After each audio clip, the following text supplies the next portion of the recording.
जय हिंद साथियों, आप सभी का स्वागत है हमारे चैनल पर्सनल स्टडीज पर।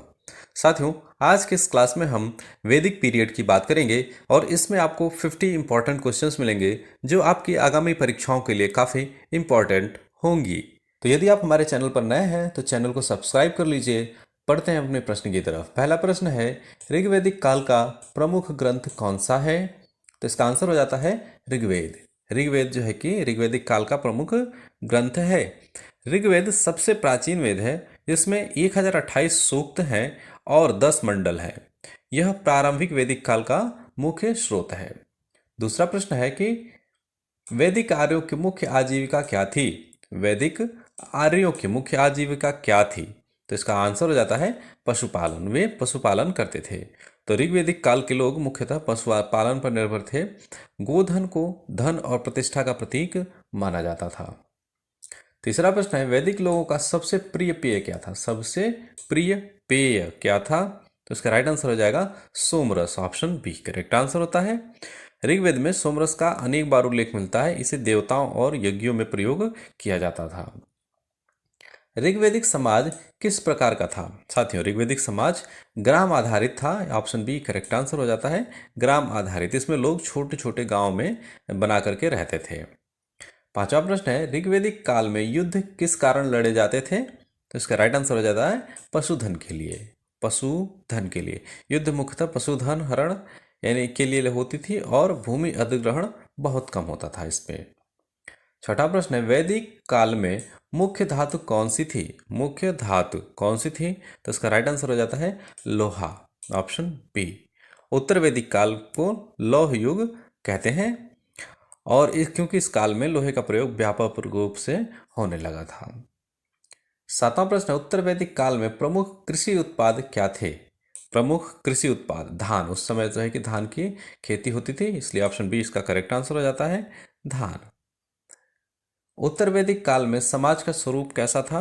तो इसका राइट आंसर हो जाता है कि वर्ण व्यवस्था आधारित हो चुका था समाज का स्वरूप। उत्तर वैदिक काल में वर्ण व्यवस्था कठोर हो गई। जन्म के आधार पर वर्ग विभाजन होने लगा था।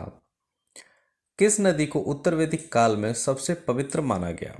सबसे पवित्र किस नदी को? तो गंगा नदी को सबसे पवित्र माना गया था। उत्तर वैदिक काल में सभा और समिति का महत्व कैसा था? साथियों, इसका आंसर हो जाता है कि कम हो गया था। ऑप्शन बी करेक्ट आंसर हो जाता है कम हो गया था। वैदिक काल का प्रमुख शासकीय पद कौन सा था? इसका राइट आंसर आ जाता है राजा। उस समय राजा जो है कि सबसे प्रमुख शासक, सर्वोच्च शासक माने जाते थे।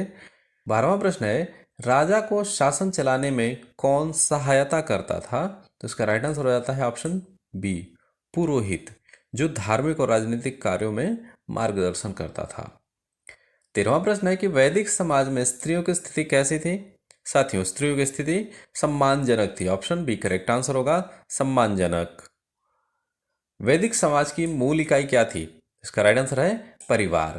परिवार वैदिक समाज की मूल इकाई थी। पिता जो है परिवार का प्रमुख होता था।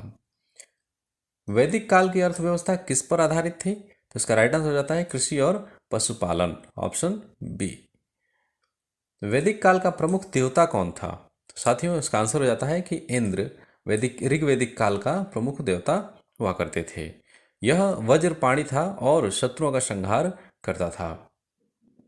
अग्नि देवता का महत्व किस रूप में था? इसका राइट आंसर हो जाता है यज्ञ देवता के रूप में अग्नि देवता का महत्व, और यज्ञ को आहुति के माध्यम से देवताओं तक पहुंचाती थी। उत्तर वैदिक काल में किस देवता का महत्व बढ़ा? तो इसका राइट आंसर हो जाएगा विष्णु का। उपनिषद किस विषय से संबंधित हैं? साथियों, उपनिषद दर्शन विषय से संबंधित है। इसमें जिसमें कि आत्मा, ब्रह्म और मोक्ष की चर्चा की गई है। सर्वे भवन्तु सुखिनः किस वैदिक विचार से जुड़ा है? इसका राइट आंसर हो जाएगा सार्वभौमिक कल्याण से जुड़ा है। उत्तर वैदिक काल में प्रमुख कर यानी कि टैक्स कौन सा था? तो इसका सही उत्तर हो जाता है कि बलि टैक्स था। ऑप्शन बी करेक्ट आंसर होगा। बलि एक प्रकार का धार्मिक कर था और इसे जनता द्वारा राजा को दिया जाता था, जिससे राज्य की आय बढ़ती थी। वैदिक काल में सबसे महत्वपूर्ण धातु कौन सी थी? इसका राइट आंसर हो जाएगा लोहा। Option A. उत्तर वैदिक काल में शिक्षा का प्रमुख केंद्र क्या था? उसका सही उत्तर है कि आश्रम। इसका राइट आंसर हो जाएगा आश्रम। शिक्षा आश्रम और गुरुकुलों में दी जाती थी। छात्र जो है कि ब्रह्मचर्य व अनुशासन का पालन करते थे। वेद और उपनिषद पढ़ाए जाते थे इस काल में। वैदिक काल में सभा किसका प्रतिनिधित्व करती थी?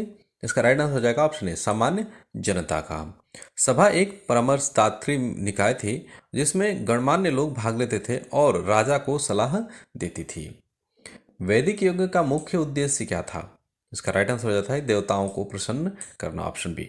वैदिक समाज धार्मिक था और यह यज्ञ द्वारा देवताओं को आवाहन किया जाता था और सामाजिक व धार्मिक जीवन का यह अंग था। कौन सा? यज्ञ।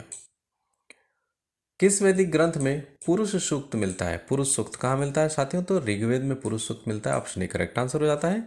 तो पुरुष सूक्त ऋग्वेद का महत्वपूर्ण सूक्त है और उसमें वर्ण व्यवस्था का उल्लेख है और यह समाज की संरचना को दर्शाता है। कौन? पुरुष सूक्त। उत्तर वैदिक काल में राजा का चयन किससे होता था?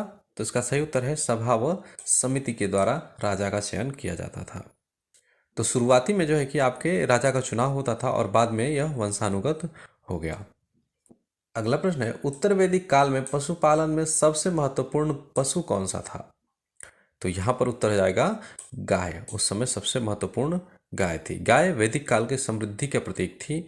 इसे अधन्या कहा जाता था जिसे मारा न जाए और धन और यज्ञ दोनों में गाय का महत्व अधिक था। वैदिक काल में भूमि को क्या कहा जाता था? तो इसका राइट आंसर हो जाता है कि कृषि क्षेत्र, ऑप्शन सी करेक्ट आंसर होगा कृषि क्षेत्र। उत्तर वैदिक में सभापति किसे कहते थे? सभापति कौन था उत्तर वैदिक काल में? साथियों इसका आंसर हो जाएगा कि सभा का प्रमुख होता था सभापति। उत्तर वैदिक काल में विवाह की कौन सी प्रथा प्रचलित थी? तो इसका सही उत्तर हो जाता है स्वयंवर। स्वयंवर हुआ करता था जिसमें कि लड़कियां स्वयं अपने पुरुष को, पति को चुनती थीं। कन्या स्वयं वर का चयन करती थी और यह उच्च वर्ग में प्रचलित था। अन्यत्र विवाह पारिवारिक निर्णय पर आधारित होता था। उत्तर वैदिक काल में प्रमुख अनाज कौन सा था? तो साथियों इसका उत्तर हो जाएगा जौ, जो है कि उस समय प्रमुख अनाज हुआ करता था। उत्तर वैदिक काल में स्त्रियों की स्थिति कैसी थी? तो इसका राइट आंसर है कि उच्च। उनकी स्त्रियों की स्थिति जो है कि उच्च होती थी। उत्तर वैदिक काल में किस नदी को नदियों की माता कहा गया है? तो सरस्वती नदी को नदियों की माता कहा गया है। वैदिक समाज में राजा का कार्य क्या था? तो इसका सही उत्तर हो जाएगा न्याय देना, ऑप्शन ए करेक्ट आंसर होता है न्याय देना। उत्तर वैदिक काल में विद्या की देवी कौन थी? तो साथियों उसका उत्तर हो जाएगा Saraswati, option B correct answer है। सरस्वती को ज्ञान और वाणी की देवी कहा गया है। उन्हें वैदिक युग की प्रमुख देवी माना गया है और शिक्षा और बुद्धि का संबंध सरस्वती देवी से था। किस वेद में गान और संगीत का वर्णन मिलता है साथियों? तो सामवेद जो है कि आपका संगीत से संबंधित है, तो इसका आंसर हो जाएगा सामवेद। उत्तर वैदिक काल में गोत्र प्रथा की शुरुआत किससे हुई? गोत्र प्रथा, इसका राइट आंसर हो जाता है ऋषियों के नाम से। ऋषियों के नाम से गोत्र का संबंध ऋषि परंपरा से था। हर व्यक्ति अपना गोत्र बताता था। विवाह में समान गोत्र वर्जित है। वैदिक काल में निष्क किसे कहते हैं? निष्क किसे कहते हैं? तो इसका आंसर हो जाता है मुद्रा। मुद्रा, निष्क एक सोने की मुद्रा थी। यह व्यापार में प्रयुक्त होती थी और यह समृद्धि का भी प्रतीक थी। उत्तर वैदिक काल में ग्रामीणी कौन था? ग्रामीणी, इसका साथियों आंसर हो जाएगा कि ग्राम का मुखिया को ग्रामीणी कहा जाता था। वैदिक काल में पति शब्द का क्या अर्थ था? पति जो गृह स्वामी को कहते थे पति, ऑप्शन ए करेक्ट आंसर हो जाएगा। उत्तर वैदिक काल में किस पशु का प्रयोग युद्ध में होता था? तो युद्ध का प्रयोग, घोड़े का प्रयोग जो है कि युद्ध में होता था क्योंकि वह शक्ति और गति का प्रतीक था। उत्तर वैदिक काल में किसे गृहपति कहा जाता था? तो साथियों गृहपति परिवार का मुखिया होता है, ऑप्शन ए करेक्ट आंसर हो जाएगा परिवार का मुखिया। उत्तर वैदिक काल में समाज का सर्वोच्च वर्ण कौन सा था? तो इसका राइट आंसर हो जाएगा ब्राह्मण, ऑप्शन बी करेक्ट आंसर होता है ब्राह्मण। उत्तर वैदिक काल में किस वर्ण को द्विज कहा जाता है? द्विज किसको कहा जाता था? तो ये थे ब्राह्मण, क्षत्रिय और वैश्य, इनको द्विज कहा जाता था। द्विज का अर्थ होता है दूसरा जन्म। यह उपनयन संस्कार से मिलता था, शूद्र इसमें शामिल नहीं थे। उत्तर वैदिक काल में प्रमुख आर्थिक कार्य क्या था? तो इस समय सबसे मुख्य कार्य क्या था? तो वह कृषि था। कृषि के ऊपर ही जो है कि जीवन का आधार था और लोग लोहे के औजारों से खेती करते थे। और इस समय की जो मुख्य फसल थी वो जौ और चावल हुआ करती थी। उत्तर वैदिक काल में कौन सा अनाज नया जोड़ा गया? तो इसका आंसर हो जाता है चावल, ऑप्शन ए। उत्तर वैदिक काल में किसे विश्वकर्मा कहा गया है? साथियों, विश्वकर्मा जो है कि शिल्पकार को कहा गया है, ऑप्शन ए करेक्ट आंसर होता है शिल्पकार। उत्तर वैदिक काल में श्रमण आंदोलन का बीज किस विचार में आया था? श्रमण आंदोलन, तो इसका राइट आंसर हो जाता है कि यज्ञ विरोध, ऑप्शन ए करेक्ट आंसर होता है यज्ञ विरोध। महंगे यज्ञों से असंतोष उत्पन्न हुआ, इसमें श्रमण परंपरा की शुरुआत हुई, बाद में बौद्ध और जैन धर्म विकसित हुए। उत्तर वैदिक काल सबसे प्रमुख ग्रंथ कौन सा था? उस समय का सबसे प्रमुख ग्रंथ क्या है? वह है उपनिषद, ऑप्शन ए करेक्ट आंसर होता है उपनिषद। उपनिषदों में दर्शन और आत्म ब्रह्म की चर्चा की गई है और इसको वेदांत भी कहा जाता है। इन्होंने भारतीय दर्शन की नींव रखी, किसने? उपनिषदों ने। तो साथियों, आज की क्लास में बस इतना ही। अगर हमारी क्लास पसंद आई हो तो इसे लाइक कीजिए, चैनल को जरूर सब्सक्राइब कीजिए। मिलते हैं अगली क्लास में। जय हिंद।